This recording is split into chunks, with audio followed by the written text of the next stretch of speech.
gonna do is an interesting way of attacking, where he's passing guard and I see a gap here to be exploited. So he, for whatever reason, he's passing guard and he leaves the elbow away from the rib cage.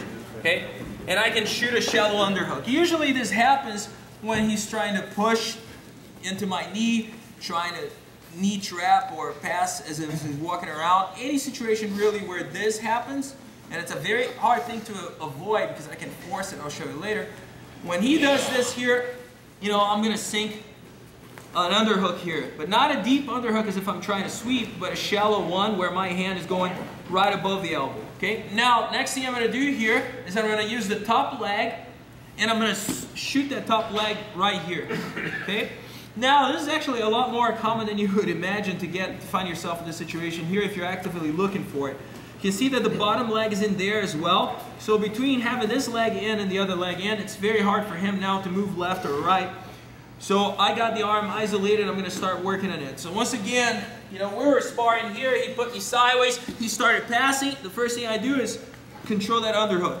Second thing I do is usually I put a pull somewhere. I'm using my right hand here so he doesn't crush me, because the closer he gets, the harder it's going to be for me to get that foot in there. So unless you're extremely flexible, make sure that you get some space, throw that leg in there.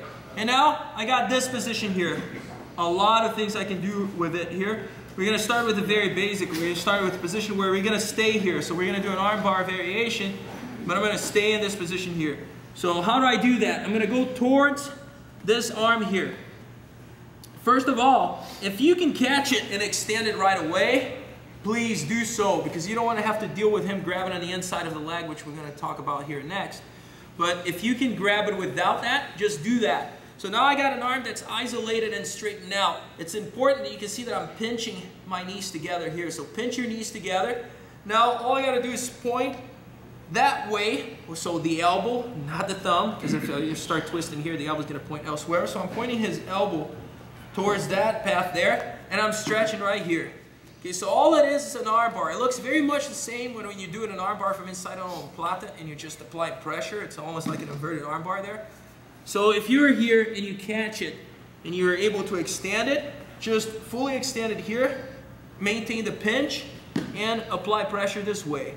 Another way of doing this would be to pass the elbow here and stretch it with a pinch. If you do that, the lever is way better. So you got to be careful here, because if you extend and you go all the way back, you're going to break it. So here and here. What happens if the guy does that? Well, if the guy does that, I need to free that arm first. And it's going to require a little bit of power. There's no clean technique only solution to this here. But there are a couple of tips that might help you out. First of all, a lot of people try to clear it while extending it. Don't think about that. Don't think about extending right now. So if I start to extend here, I'm going against the inside of the thigh, which is exactly what he wants. He's going to hold on to that. Unless I'm extremely powerful, I'm not going to be able to take it out of there. So the key is to think about bringing the elbow this way here. Okay, so how do you do that? Get any grip here, glue your chest to that, and now sit out, use your back muscles extending to free that. Now that's a powerful move there. You can control the wrist, finish with your armbar in the simple way, or pass the elbow underneath and go to here and pinch armbar that. So I'm playing open guard. He started to pass. I control a shallow underhook. I put my hand in here. And the reason he asked me to show this is because it's one of my go-to moves. So if you spar me, chances are I'm looking for this here. Squeeze the knees together. Get this here, or hold on. Press it here. Take it there. Okay? Start with that. A little bit more complicated, but there will be a follow through with this.